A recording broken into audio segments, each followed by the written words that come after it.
What's up, ladies and gentlemen? It's your boy Jack Slack. It's time for some Saturday morning commentary on Bellator. I've not seen the fights yet. This is my first watch through. Just watching Rory MacDonald come to the ring with an awesome... is it Titantron? Or is that owned by the WWE?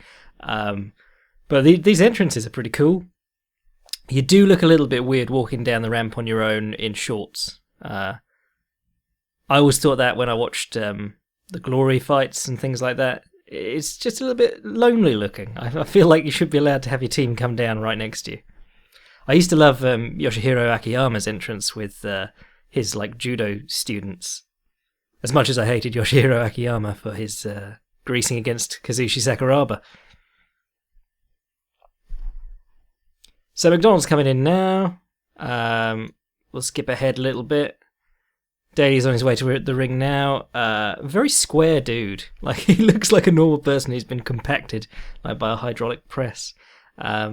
Really looking forward to this fight. Paul Daley, he's been on that exile from the UFC, so he's not really fought the absolute tip-top fighters in the world, but he's been putting together some impressive streaks of knockouts and things like that. His knockout of Brennan Ward was really slick and stiff.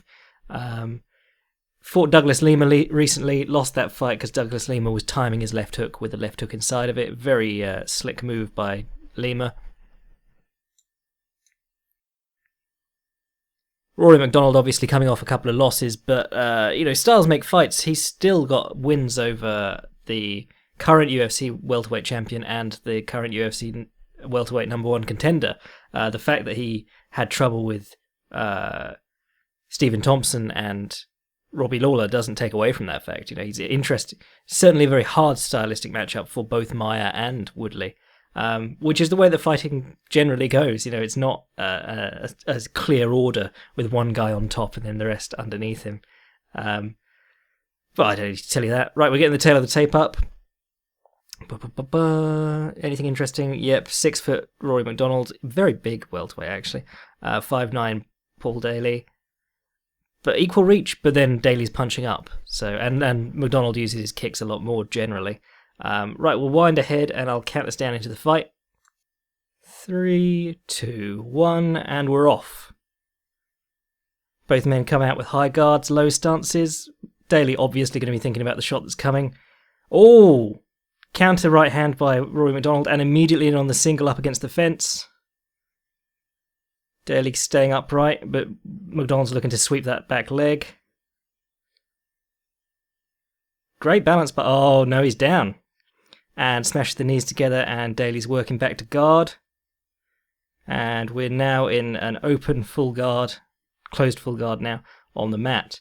That was quick. We're 30 seconds in and Daley's already on the mat. MacDonald's stacking up in his guard. Oh, drops a nice up elbow down the middle. You don't see that enough on the ground. Up elbow straight through the middle. Most guys focus on turning the elbow over for the classical elbow style. Daley keeping him tight, but MacDonald crawling his hands up for that can opener position, favourite of George St. Pierre. You got to think it's going to be hard to stall out Rory MacDonald in closed guard. MacDonald tripoding up and putting his head on Daley's face. A good friend of mine once told me that not many problems in jiu-jitsu can't be solved by shoving your head into their face. Another nice up elbow. Lots of tripoding from Rory. I'm wondering if he's happy to just sit here and hit, or if he really wants to start passing and progressing. Daley threatening to open up his guard and try and explode out, but not really doing much at the moment, just trying to hold on. Rory MacDonald's not working at 100% here. He's just sort of feeling it out. Every time Daley opens his guard, MacDonald already starts sneaking a knee through. And now he's in half guard, consolidated half guard. Daley looking for a lockdown, but doesn't have his left leg behind his right. Nice elbow from Rory from the top. Always with the half guard, you want to be looking at where the bottom man's knee is. If he can get his knee out, he gets a little bit more control, while the top man wants to keep stuffing that bottom knee back inside between his legs and bringing his free knee up into the hip of the other man. There we go. Daley's got the lockdown in now. He's got the underhooks, but MacDonald's staying with his head on the floor, using that elbow. Oh, Daley whipping up onto his side, but the quarter Nelson keeps him in place. Recovers full guard, but gets another elbow in the face. And we're back to square one, really. Head under the chin. MacDonald's posturing up now, looking for that can open. Another up elbow up the middle. I really like that. You don't really see that very much. Again, going for that can opener position. Nice. Oh, standing and punching, and passes as Daley pushes him out with his feet. And MacDonald looks like he's got a seatbelt and is working for the back. Daley's got a leg trapped, but is in sort of a leg drag position, and now he's scrambled back to half guard. Rory's tripoding, cutting his knee through the middle. Steps over, looks like he's consolidating. Yep, flat half guard again. Oh, three-quarter mount. And back to half guard again. Nice elbow from Rory. This is just domination at the moment. He's making Daley work, and Daley's done nothing to damage or threaten MacDonald, whereas MacDonald, while he's not opened him up or anything, is just mauling him really on the ground. The more he can make Daley work, you think the more that really helps Rory out. And Rory really making use of top position by actually putting his weight on his man, driving his head, driving his shoulder into the face, tripoding all the time, stacking his hips up. We saw that with Edgar versus Rodriguez last weekend. Get their hips up and crumple them up in a ball. Very hard for them to shoot up any dangerous submissions or anything like that. Not really using the fence or anything here. He's just turned Daley away from the fence, which I presume is because Daley will probably try and use it to stand up.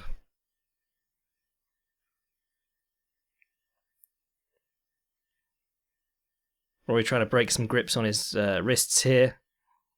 Don't really see too much double wrist control in MMA since the retirement of Nogueira, really. Punch and pass, the old Fedor special. And Daley works him back to closed guard. But this really isn't a victory, and it's not really helping him to get back to closed guard. He's just working more and more. Just a lovely demonstration of grip stripping and use of posture, and waiting for Daley to open up his guard and then sneaking knees through. Yep, not really any sort of victory for Daley in that round. I mean, you could take a moral victory in that it took a little while for Rory to finish the single, and that Rory wasn't, opening him up and threatening a stoppage at any point. But nothing really of note for Daley in that round.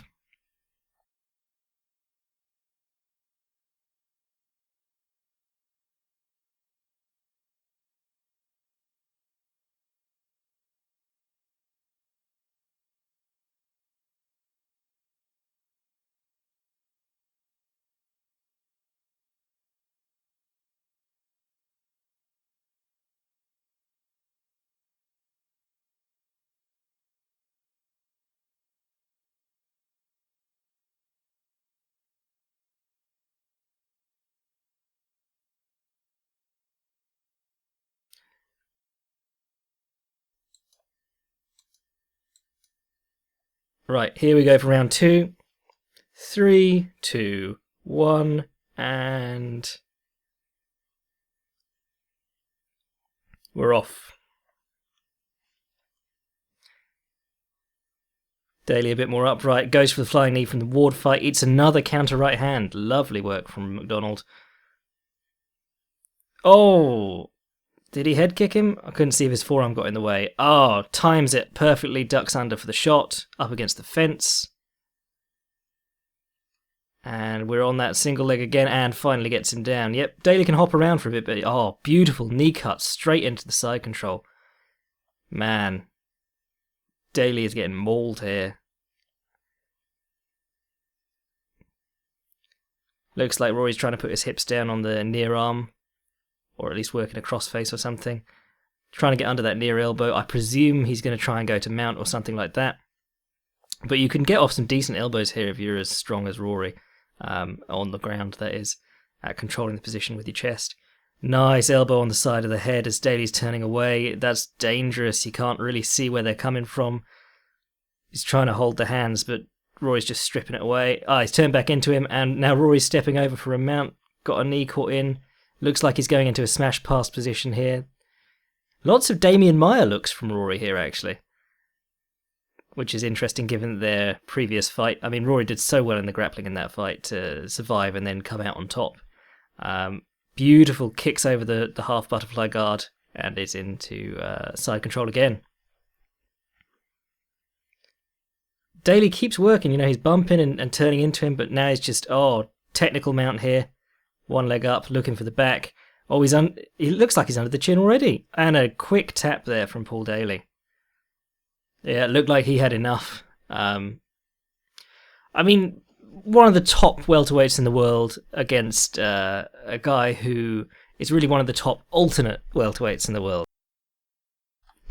And that's really what's interesting about the Bellator welterweight division in the coming months. The top end of that division looks like it could comfortably slot into the UFC and put on interesting fights with the top 10 in the UFC.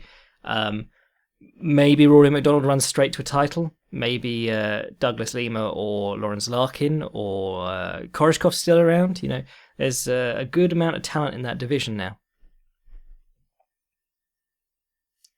Decent fight, great showing for Rory MacDonald, and I hope he's happy in his new home at Bellator. A little bit concerning that there weren't any sponsors on the shorts, given that sponsorship was the main appeal, but very impressive return to form for the Red King. Looked comfortable on the feet. Anything useful landed on the feet was by Rory, and he landed enough early on in the second round that he easily got in on Daley's hips, convincing him that he was going to be in a striking exchange. Beautiful fight. Beautiful performance. Not bad from Daley, but again, if you're not really in with the best welterweights in the world all the time, it's very hard to improve as much as you need to in stopping takedowns and things like that. He was dealt a bum hand, really, because he was on his back almost immediately, and that first round was just tiring him out. And that's the top versus bottom argument all over again. If you're on the bottom, you can't strike. If you're on the top, you just have to put your weight down and strike, and as long as you keep the other man working, you're still tiring him out.